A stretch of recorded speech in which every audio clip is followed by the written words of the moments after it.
Hello students, आज हम start करेंगे न्यू चैप्टर। अपना ये थर्ड चैप्टर है जिसका नाम है दो चरों वाले रैखिक समीकरण युग्म। अब इस नाम से पहले पता करें ये किससे संबंधित है, ये कौन से मैथ की बुक से है। ये मैथ के एलजेब्रा यानी बीजगणित वाले पोर्शन से है। मैथ के कौन से पोर्शन से? बीजगणित वाले। लास्ट चैप्टर भी हमने बीजगणित का पढ़ा, अब ये भी बीजगणित का ही है। ठीक है, तो हम पढ़ेंगे बीजगणित का से जुड़ा हुआ एक और चैप्टर। लास्ट चैप्टर में क्या था, उसमें एक ही प्रकार का चर होता था, या तो x होता था या y होता, लेकिन एक ही समीकरण में एक ही क्या होता था, चर होता था। यानी आपने इक्वेशन पढ़ी थी x² + 2x, या तो ऐसी पढ़ी पर चर इसमें यही था, या फिर ऐसे पढ़ी थी तो इसमें चर ये पढ़ा था। अब आपने इसके अलावा या t वाला पढ़ा होगा तो 2t + 5, ये कोई समीकरण है। अब इसमें और उस चैप्टर में क्या डिफरेंस है वो पता करें। पहले तो इसमें लिखा है दो चर। इसमें चर कितने थे? एक समीकरण में एक ही चर होता था, या दो भी चर होते थे, ऐसा ज़रूरी नहीं है, लेकिन हमने ये वाली चीज़ें नहीं पढ़ी थी। अब ज़्यादातर क्वेश्चन कौन से थे? एक चर वाले ही थे। हाँ, घात 2, 3, 4 थी। अब इसमें क्या पता चलता है? दो चर होंगे। कितने चर होंगे? दो चर होंगे। रैखिक समीकरण का मीन्स क्या होता है? रैखिक का मीन्स क्या होगी? घात 1 होगी। यानी हम एक घात वाली इक्वेशन बनाएंगे या बनी होगी तो उसको सॉल्व करेंगे एक घात वाली। और चर कितने हैं? चर कितने? दो चर का मीन्स x y। ये चीज़ें हम पढ़ेंगे। अब उसमें द्विघात समीकरण थी, त्रिघात 3 घात वाली समीकरण थी, भाग देते थे। ठीक है, तो अब इसमें क्या होगा? इसमें एक ही घात की समीकरण होगी और उसमें दो चर होंगे। रैखिक समीकरण युग्म, इसका मीनिंग क्या हुआ? यहाँ तक तो मीनिंग पता हो गया। दो चरों वाले रैखिक समीकरण युग्म। युग्म का मीन्स होता है कपल यानी जोड़ा। ठीक है, तो आपके सवाल होगा उसमें युग्म दिया होगा, यानी दो समीकरण दी हुई होगी और दो समीकरणों को आपको क्या करना? हल करना, उसका ग्राफ बनाना। ठीक है, यानी ग्राफीय विधि से भी हल करेंगे। बहुत सारी विधियाँ हैं। ठीक है, सबसे पहले हम ग्राफ वाला पढ़ेंगे। ठीक है, तो यानी दो समीकरण दी होगी, उनको ग्राफ पे ड्रॉ करना। दोनों जहाँ पे मिलती है तो उसका हल होगा, नहीं मिलती है तो कोई हल नहीं होगा। ठीक है, और तो अब रेखाओं की प्रकृति यानी रैखिक समीकरण, इसका मीन्स हम बात किसकी करें? रेखा की। और रेखा कैसी होती है? स्ट्रेट, सीधी होती है। कैसी होती है? सीधी होती है रेखा। ठीक है, आप रेखा किसे कहेंगे? ये लाइन है, लाइन का मीन्स रेखा, ये ऐसे, इसी को तो कहेंगे, या इसको रेखा कहेंगे क्या? ये रेखा नहीं है, ये आपकी क्या है? रेखा है। तो हम ग्राफ बनाएंगे, उसके ग्राफ ऐसे बनेंगे। कैसे बनेंगे? ऐसे स्ट्रेट लाइन में बनेंगे। और मैंने पहले भी बताया था स्ट्रेट लाइन के ग्राफ कैसे होते हैं? सीधे होते हैं। ठीक है, ऐसे ग्राफ किसके होते हैं? द्विघात समीकरण के। ऐसे ग्राफ किसके होते हैं? त्रिघात के। ऐसे। ठीक है, तो इन चीज़ों को हम पढ़ेंगे। सबसे पहले चैप्टर की हेडिंग समझना ज़रूरी है। हेडिंग समझ में आ गई तो इसका मीनिंग हमें आगे क्या क्या पढ़ना है वो हमें पता चल गया पहले ही। ठीक है, अब बात कौन सी होगी? रेखा के एक घात वाली समीकरण की। और उसमें चर कितने हैं? दो। तीन चरों वाली भी कोई इक्वेशन हो सकती है क्या? बिल्कुल हो सकती है। दो चर की जगह तीन चर। अब इसका उदाहरण बताएं कि भाई ऐसी समीकरण दिखाओ बना के। तो ये रही, देखो, 2x + 3y - 7। ये आपके क्या है? ये एक समीकरण है। इस समीकरण में देखो कितने चर है? इसमें दो चर है, एक x है, एक y है। रैखिक समीकरण युग्म। रैखिक का मीन्स घात 1, x की भी घात 1, y की भी घात 1। यानी अब घात 2 से आपको छुटकारा मिल जाएगा। इस चैप्टर में हमें दो घात कहीं पे भी नहीं देखने को मिली। ठीक है, अब रैखिक युग्म तो ऐसे कैसे? एक और समीकरण बना दी, लो, ये लो, ये रैखिक समीकरण युग्म। तो आपके क्वेश्चन आएगा, उसमें आपके दो समीकरणों का रैखिक युग्म गिवन होगा, उसको आपको क्या करना है? सॉल्व करना है। तो अभी चलें एक क्वेश्चन लेते हैं, उसको सॉल्व करते हैं। एक क्वेश्चन लेते हैं 3.1 का, ठीक है। फिर बाद में हम रेखाओं की प्रकृति पढ़ेंगे, कैसी होती, समपति, समांतर। हम 3.1 का एक प्रश्न ले लेते हैं। क्या ले लेते हैं? 3.1 का प्रश्न। फर्स्ट क्वेश्चन है जो आपकी बुक में दिया हुआ है। अब मैं यहाँ पे क्वेश्चन लिखवाऊंगा नहीं, मैं क्वेश्चन पढ़ रहा हूँ, आप उसको सुने। और इसकी पीडीएफ आपके गिवन है। चलो मैं लिख देता हूँ, फिर आपको प्रॉब्लम आएगी। अब देखें क्वेश्चन नंबर फर्स्ट। आफताब अपनी पुत्री से कहता है 7 वर्ष पूर्व मैं तुमसे 7 गुनी आयु का था। अब से 3 वर्ष बाद मैं तुमसे केवल 3 गुनी आयु का रह जाऊंगा। ठीक है, तो इस स्थिति को क्या करना है? बीजगणितीय एवं ग्राफीय रूपों में व्यक्त करना है। इस क्वेश्चन को अच्छे से देख लें, इसको समझ लिया, सारे ग्राफ आ गए। एक ही क्वेश्चन होता है, क्वेश्चन का कंसेप्ट वैसा का वैसा होता है। फिर आपको करनी होती है प्रैक्टिस। ठीक है, आपको खुद से अलग अलग क्वेश्चन करने हैं। तो अब इस क्वेश्चन को कैसे सॉल्व करना है? इसमें कोई समीकरण नहीं दिए होते हैं। समीकरण दे दे तो बहुत इजी काम है। अभी तो इसमें समीकरण भी आपको बनाना है। ठीक है, और समीकरण बनाने में कोई प्रॉब्लम नहीं आएगी। अगर आप सही तरीके से करते हो तो कोई प्रॉब्लम नहीं आने वाली।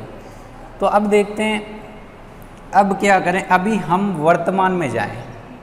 अभी आप यहाँ पे 2 जनों की आयु, कितने लोगों की आयु है? एक तो आफताब की आयु का डिस्कशन हो रहा है, एक उसकी बेटी की आयु का डिस्कशन हो रहा है। अब दोनों की आयु यानी आपके पास 2 चर है, तो हम क्या लें? 2 चर है तो 2 चर इस कंडीशन बन रहे हैं। तो यहाँ पे इसका सॉल्यूशन है, देखो। माना आफताब की आयु क्या है? आफताब की आयु की वर्तमान आयु, हम बात करते हैं वर्तमान की, यानी आज उसकी क्या उम्र है? वर्तमान आयु कितनी होगी? x वर्ष। कितनी होगी? x वर्ष। आज वो x साल का है। ठीक है, अब देखो हम x मान रहे हैं, आंसर आएगा देखना। और आफताब की बेटी की आयु, आफताब की पुत्री की वर्तमान आयु कितनी है? हम उसको ले लेते हैं, वो अभी y वर्ष की है। कितने साल की है? y वर्ष की है। ठीक है, आज की उम्र उसकी एक की x है, पिता की, और पुत्री की कितनी है? y है। 7 वर्ष पूर्व। अब देखो आज आपकी उम्र 15 साल है, तो 7 साल पहले आपकी कितनी आयु थी? तो आप क्या करोगे?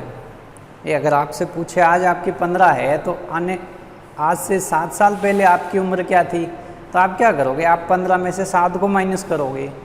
तो अभी मेरे को बताओ, ये कह रहा है कि आज से 7 साल पूर्व आज उसकी कितनी x। चलो इसकी आज कितनी x, उसमें से ये भी 7 साल माइनस करेगा वैसे जैसे आपने किए थे। तो इसकी 7 साल पूर्व ये हो जाएगी। फिर देखो अब पुत्री की कितनी हो जाएगी? पुत्री की अभी y है, तो उसकी भी 7 साल पहले कितनी हो जाएगी? y-7। उसकी हो जाएगी y-7। ये लो। अब ये ऐसा नहीं, इसमें रिलेशन है। देखो जब भी गुणे का रिलेशन आए, 7 वर्ष पूर्व मैं तुमसे 7 गुनी आयु का था, तो 7 वर्ष पूर्व आप तक की आयु ये थी और ये उसकी पुत्री की थी। अब ज़्यादा किसकी थी? 7 वर्ष पहले तो पिता की होगी। तो इसने लिखा है कि 7 वर्ष पहले उसकी आयु कितनी थी? 7 गुनी थी। तो कितनी गुनी थी? ये 7 साल पहले किसकी? पुत्री की। ये किसकी है? आफताब की। ज़्यादा किसकी है? इसकी। तो गुणा इस साइड होगा ना। आफताब की आयु 7 वर्ष पूर्व पुत्री की आयु का 7 गुना, का 7 गुना मीन्स 7 से गुना करना है। ठीक है, ये क्या हो गया? 7 गुना। ये समीकरण ऐसे बनेगी। अगर ये 7 यहाँ की जगह यहाँ पे मल्टीप्लाई कर दिया तो उसके आंसर बहुत अनबिलीवेबल आएंगे, जो आपने कभी सोचे ही नहीं है वैसे आंसर आएंगे। ठीक है, जो प्रेजेंट भी नहीं हो सकते। तो अभी देखें, तो ये मिस्टेक ना करें। जैसा लिखा है वैसा का वैसा आपको करते जाना है। एक लिखित रूप को आपने, इतनी बड़ी लाइन थी उसको आपने शॉर्ट में इतना लिख दिया। ठीक है, यानी मैथमेटिकल लैंग्वेज में लिखना है। अब देखें, ये अभी समीकरण 1 नहीं हुई, इसको सॉल्व कर दें। ये लोग 7 से y का गुना 7y, 7 का 7 से गुना प्लस और माइनस कितना हो जाएगा, माइनस और 7 × 7 49। ठीक है, अब देखें इसको और सॉल्व करें। x 7y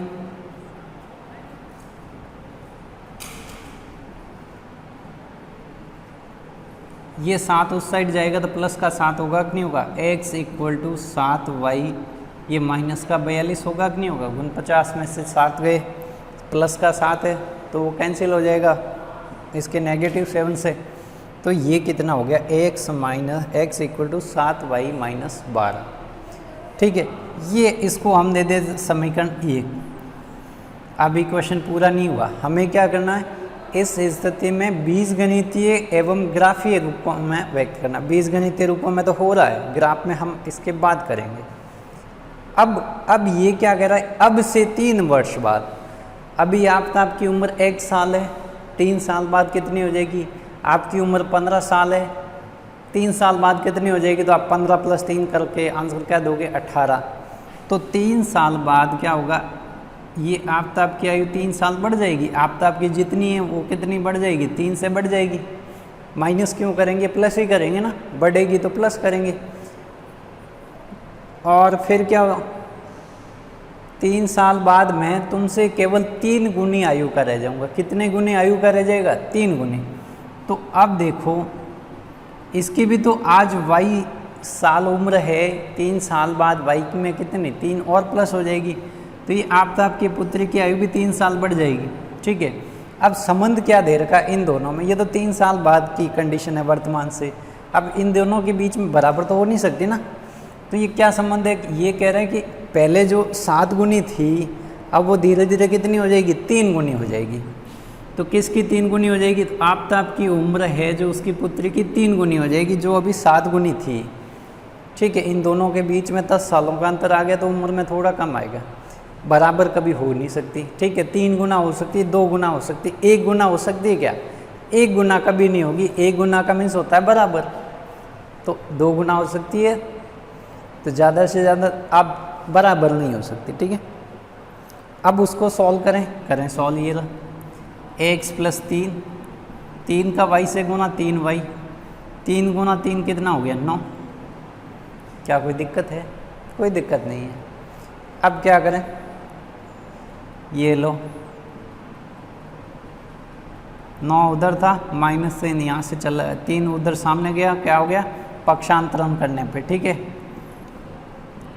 3y ये कितना हो जाएगा, 6। ये समीकरण आपकी 2 हो गई।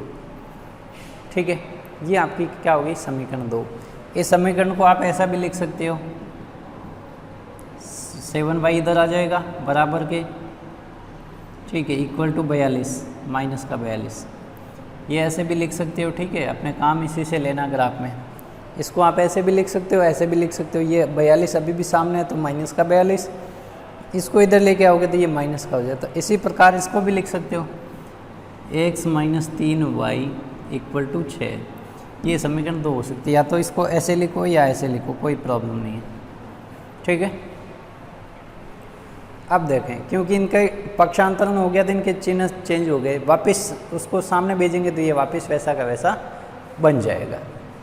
अब देखें, अब आपको क्या करना है, बीजगणितीय तो हल कर दिया हमने, ये ग्राफ बना दिया। ये बीजगणित के तो हमने क्या बना दी, समीकरण बना दी।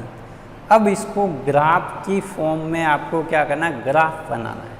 ठीक है, 9th में आपने ग्राफ नहीं सीखे हैं, तब 10th में सीख लीजिए। अगर 9th में आपके आए थे वैसे नहीं सीखे तो कोई बात नहीं, अब सीख लेंगे। सीखना एक बार होता है, 2 बार नहीं होता। ठीक है, एक बार ही सीखना होता है, और एक बार सीखने के बाद वो बोलना मुश्किल होता है, बाकी कुछ नहीं है। ठीक है, तो अब देखें, ये अपना हो गया। अब मैं क्या करता हूँ, ये इक्वेशन ही हमारे काम आएगी। ठीक है, तो मैं बोर्ड को ब्लैंक करता हूँ वापस।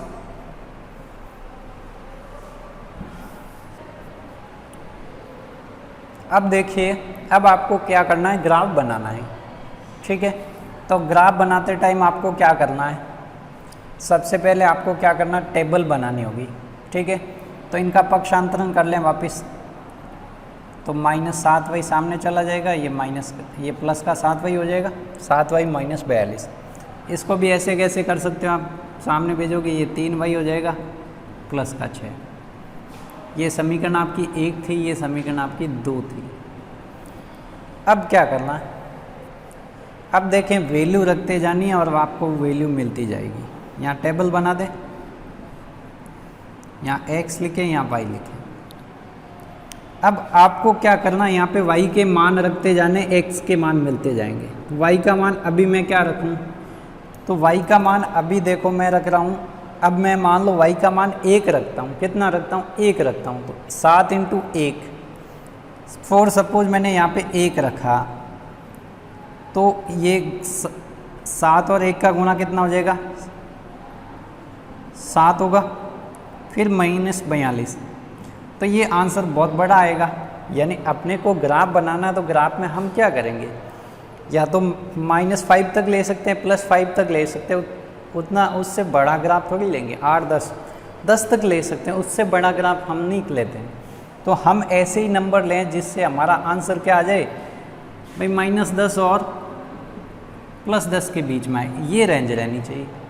और कोशिश करें अपने तो यही रहे, -5 से +5 तक वैल्यू आए, किसकी, x और y की, यानी इसमें ये मान आए। अब यहाँ पे मान लो 36, 35 मान आ रहा तो वो नहीं लेंगे। तो हम क्या करेंगे, यहाँ पे y का मान 1 नहीं रखेंगे, यहाँ पे बढ़ाऊँगा तो इसका आंसर और अलग आएगा ना। तो यहाँ पे मैं y का मान ले रहा हूँ 6, कितना ले रहा हूँ, 6 ले रहा हूँ। तो y का मान मैंने लिया 6, तो यहाँ पे रखा मैंने y की जगह 6, इधर वाले का मान रखते हैं, उसको सॉल्व करते हैं तो x का मान मिल जाता। ये लो कितना हुआ, 42 - 42 कितना हुआ, 0। कितना हुआ, 0। ये लो, तो आपने रखा किसका मान, y का मान 6 रखा, x का मान क्या मिला, 0। y का मान आपने 6 रखा, x का मान क्या मिला, 0। ये हो गई कैलकुलेशन। ऐसे कैसे मान और रखते जाओ। अब y का मान क्या रख दो, 6 की जगह 5 रख दो, देखो क्या होता है, या 7 रख दो। ये लो 7 रखा मैंने, y का मान कितना रखा, 7। तो यहाँ देखें y की जगह 7 रखना है, तो y की जगह मैंने 7 रखा। ये बाकी समीकरण तो वैसी की वैसी आएगी, 49 - 42, आंसर क्या आएगा, 7 आएगा। यानी आपने 7 रखा तो क्या आया, 7 आया आंसर। ठीक है, अब और कोई रखें क्या, 5 रखें, 8 रखोगे तो 14 आएगा, ज़्यादा आएगा। ठीक है, 14 वाला अच्छा नहीं रहता, तो हम क्या करें, 5 रख दें। वैसे 2 ही काफ़ी है, 2 ही आपके लिए बहुत, ग्राफ बनाने के लिए, किसी लाइन बनाने के लिए क्या 2 निर्देशांकों की ज़रूरत होती है। 2 से ज़्यादा लेंगे तो भी ग्राफ वही बनेगा। ठीक है, 5 ले सकते हो, 5 लिया मैंने, ये लो 5 लेने पे कितना आया,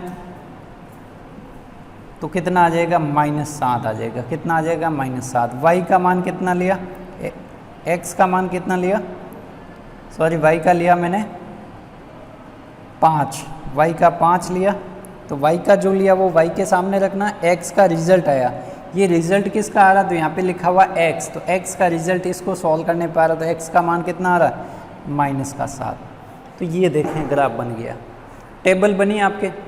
ये आप नोट भी कर सकते हैं या नहीं करें तो भी चलेगा, लेकिन कर लें आप। देखें इसका ग्राफ, तो इसकी टेबल तो हमने बना दी। अब इसकी आपको क्या करनी है, एक टेबल बनानी है। इसको भी मैं यहाँ पे लिख लेता हूँ, x 3y माइनस का सामने जाएगा, प्लस का 3y हो जाएगा, और 6 सामने ही है, प्लस का है, अभी भी प्लस का ही है। ठीक है, अब आपको मान रखने हैं। अब क्या करना है, मान रखने हैं। चलो इसके मान रखते हैं। ठीक है, टेबल के लिए 2 मिनिमम आपको 2 कॉलम तो बनाने ही बनाने, 3 बनाओ अच्छी बात है। ठीक है, जिससे आप मान लो किसी एक में गलती करो तो वो गलती पकड़ में आ सकती है। ठीक है, अब देखें y का मान क्या रखें, y का मान मैं रखता हूँ यहाँ पे, y का मान मैं रखता हूँ 0 रख देता हूँ। y का मान 0 रखा, y का मान 0 रखने पर ये रख दिया मैंने 0। x 3 गुना 0 प्लस 6 कितना होगा, 3 गुना 0 0, 0 प्लस 6 क्या हो गया 0। x का मान, y का मान 0 रखा, x का मान क्या मिला मेरे को 6, तो x का मान क्या मिला 6। अब देखो y का मान मैं क्या रख देता हूँ, y का मान मैं प्लस में रखूँगा, मान लो मैंने यहाँ पे 1 रखा तो ये 9 आएगा, 1 और 3 कितना 9, 9 बड़ा ग्राफ बन जाता तो हम ग्राफ को छोटा बनाने के लिए क्या करेंगे, माइनस में रख देंगे। तो -1 रखा तो x कितना आएगा, 3 गुना -1 + 6, ये गुना करने पे -3 होगा।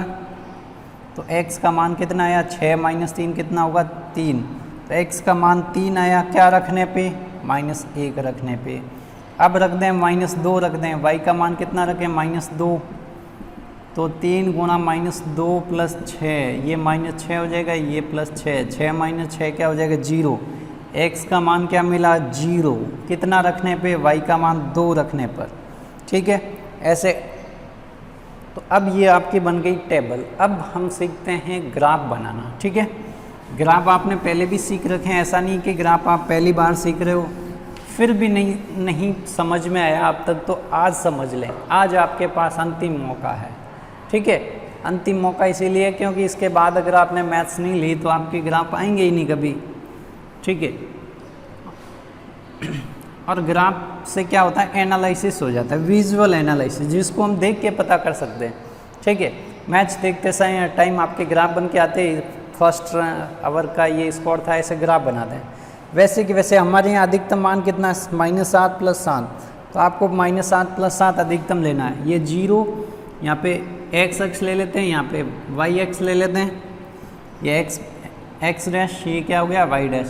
1 2 3 4 5 6 7, यहाँ पे -1 -2 -3 -4,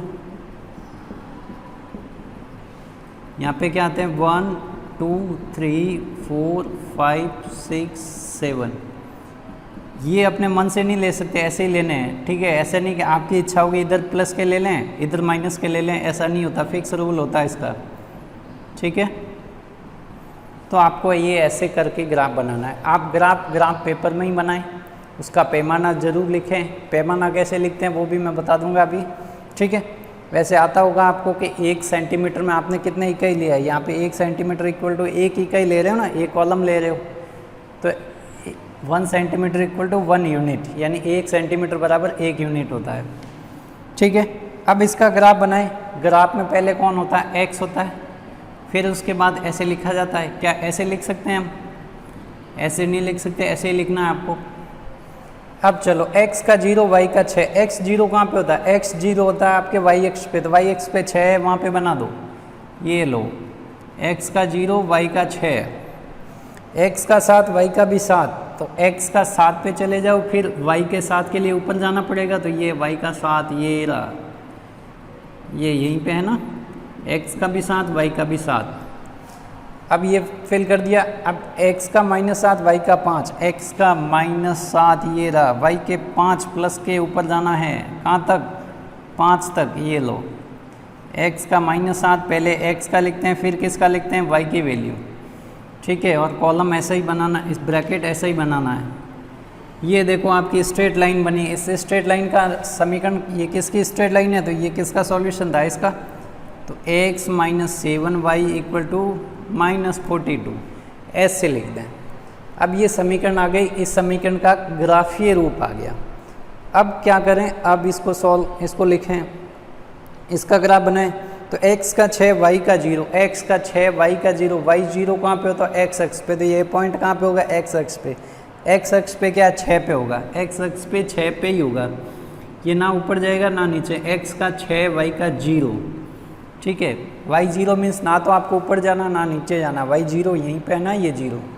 अब देखिए x का 3 y का -1, x का 3 y का -1, x के 3 पे जाओ, फिर y के -1 तक, x का 3 y का -1, x का 0 y का -2, x 0 कहाँ पे होता है, y अक्ष पे, तो y अक्ष पे कहाँ पे, -2 पे, तो y अक्ष पे इसका ग्राफ बनेगा ये -2 पे, 0 x का 0 y का -2। तो इन तीनों पॉइंट को मिलाते हुए आपके एक स्ट्रेट लाइन बनेगी, जिसकी समीकरण क्या है, जिसकी समीकरण ये वाली है, यही तो है, x - 3y = 6। ये आपके ग्राफ बन गए। तो ऐसे आपको क्या करना है, ग्राफ बनाना है। ठीक है, एक चीज़ और, अब ये आपका चैप्टर तो हो गया कंप्लीट। अब आपको क्या करना है, इसका जितना भी होमवर्क हुआ उसकी PDF क्रिएट करके आपको क्या है असाइनमेंट सेक्शन में अपलोड कर देनी है। ठीक है, मान लो अपलोडिंग में कोई प्रॉब्लम आ रही तो आप इस कॉन्टैक्ट नंबर पे क्या कर दें, अपलोड कर लें, व्हाट्सएप कर लें।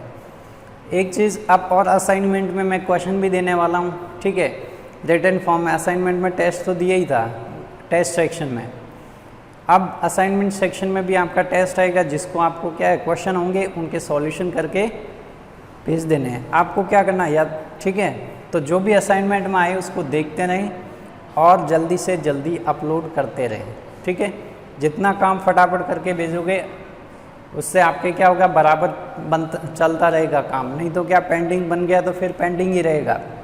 ठीक है, तो मिलते हैं नेक्स्ट वीडियो में नेक्स्ट क्वेश्चन के साथ। आज एक ही क्वेश्चन करवा पाए, ठीक है, क्योंकि बड़ा था, सारी चीज़ें बता दी इसमें। ठीक है, और क्वेश्चन करेंगे तो ये और अच्छे से समझ में आ जाएगा। ठीक है, ओके।